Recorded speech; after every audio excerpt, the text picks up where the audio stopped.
காரணம் தேராஜன் சார் இன்னொரு முக்கியமான ஒரு சந்தேகம், முக்கியமான அந்த போர் தொடர்பான விவரம் என்னவென்றால் ஒரு ஒரு 3 மண்டலங்கள் ஒரு பாதிப்பு மண்டலங்களாக இன்று இந்த போர் பாதுகாப்பு ஒத்திகையில் ஒரு 3 மண்டலங்கள், அதாவது இந்தியா பாகிஸ்தான் இடையேயான அந்த எல்லைக்கோடு, அது உங்களுக்கு நன்றாகவே அந்த எல்லைக்கோடு விவரங்கள் நன்றாகவே அந்த தெரியுதுங்க. ஒரு 3000 கிலோமீட்டர் அந்த எல்லைக்கோடு ஒட்டி உள்ள அந்த பஞ்சாப், ராஜஸ்தான், இந்த குஜராத் இந்த உள்ளிட்ட மாநிலங்களில் மிகப்பெரிய அளவில் அந்த பாதிப்புகள் இருக்கக்கூடும் என்று கூறியிருக்கு. அந்த அந்த பாதிப்புங்கிறது ஒரு பெரிய அளவு எந்த அளவுக்கு இருக்குன்னு போர் நடந்தால்? போர் நடந்தால் ரீஜனை 3 பார்ட்டா நம்ம பிரிக்கலாம், 4 பார்ட்டா கூட நம்ம அதை பிரிக்கலாம். அவங்க ஜம்மு அண்ட் காஷ்மீர் ரீஜன் அப்படின்னு பிரிக்கலாம். அதுல பார்த்தா ஜம்மு அண்ட் காஷ்மீர் யூனியன் டெரிட்டரியில ஐபி அண்ட் எல்ஓசி ரெண்டுமே இருக்கு.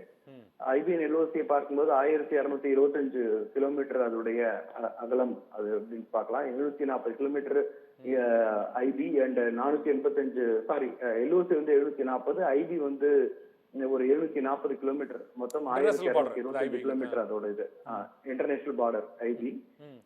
பஞ்சாபை பார்க்கும்போது 553 கிலோமீட்டர் இன்டர்நேஷனல் பார்டர்ஸ் இருக்கு, ஐபி இருக்கு.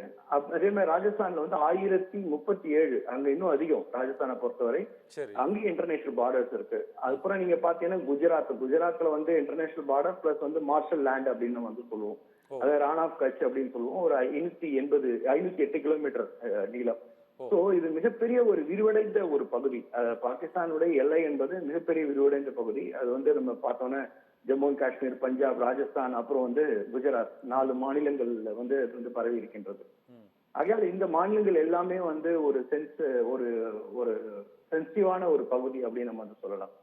பாதிப்பு எதிர்நோக்கி கொண்டிருக்கின்ற ஒரு பகுதிகளாக நாம் பார்க்கலாம். ராணுவத்தினுடைய எப்போ ஒரு போர் நடந்தாலும் பஞ்சாப் பகுதி பாதிப்பை ஏற்படும், ராஜஸ்தான் பகுதி பாதிப்பை எதிர்கொண்டிருக்கும். அதே மாதிரி ஜம்மு அண்ட் காஷ்மீர்ல நம்ம பார்த்திருக்கோம் அந்த விஷயத்த.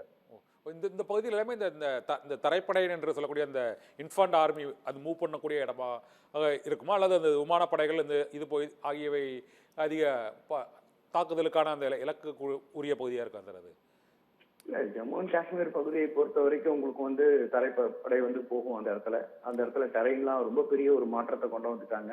முதல்ல அந்த இடத்துல கன்ஸ் எல்லாம் போகாது, இப்ப கன்ஸ் கூட அந்த இடத்துக்கு போக முடியும்.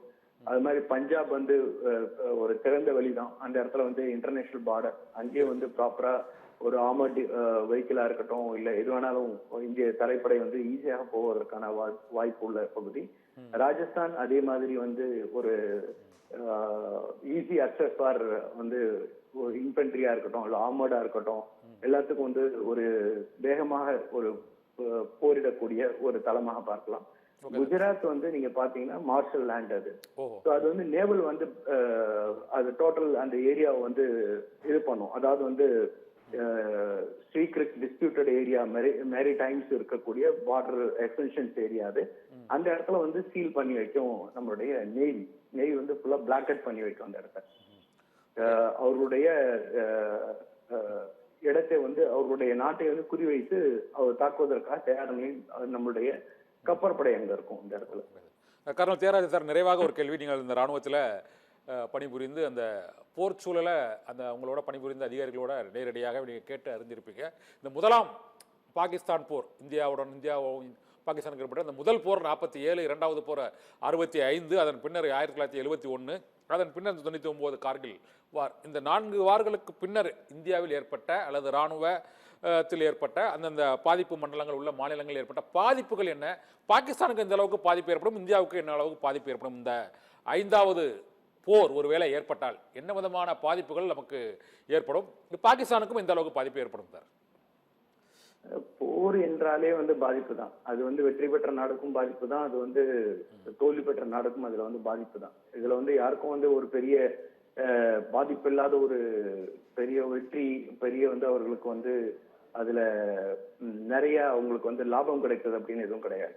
அது நிச்சயமாக அழிவு என்பது உண்டு, 2 நாடுக்குமே உண்டு. ஆனால் இதை பார்க்கும் பொழுது நம்ம நீங்க சொல்ற மாதிரி 47 வாரோ 61 இல்ல 71 அதோட இன்னைக்கு இருக்கக்கூடிய இந்த போரை நம்ம கம்பேர் பண்ண முடியாது. அப்ப இருந்த போரினுடைய திறன் வேறு, அப்பொழுது போரிட்ட முறை வேறு, அப்பொழுது போரிட்ட அந்த ஜியோகிராபிக்கல் டைப் வேறு. இப்ப எல்லாமே மாறியாச்சு. ஜம்மு அண்ட் காஷ்மீர்ல முதல்ல வந்து ஒரு ஒரு பெரிய ஒரு கன்ஸ் எல்லாம் எடுத்துட்டு போக முடியாது.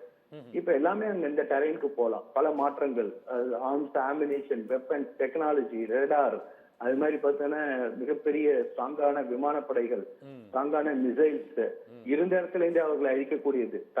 தரைப்படை வந்து டைரக்டா தான் போய் வந்து அவர்களை என்ட்ரி பண்ணி அழிக்கணுங்கிற தேவை கிடையாது. அந்த நிலை வந்து 1971, 65 எல்லாம் இருந்தது.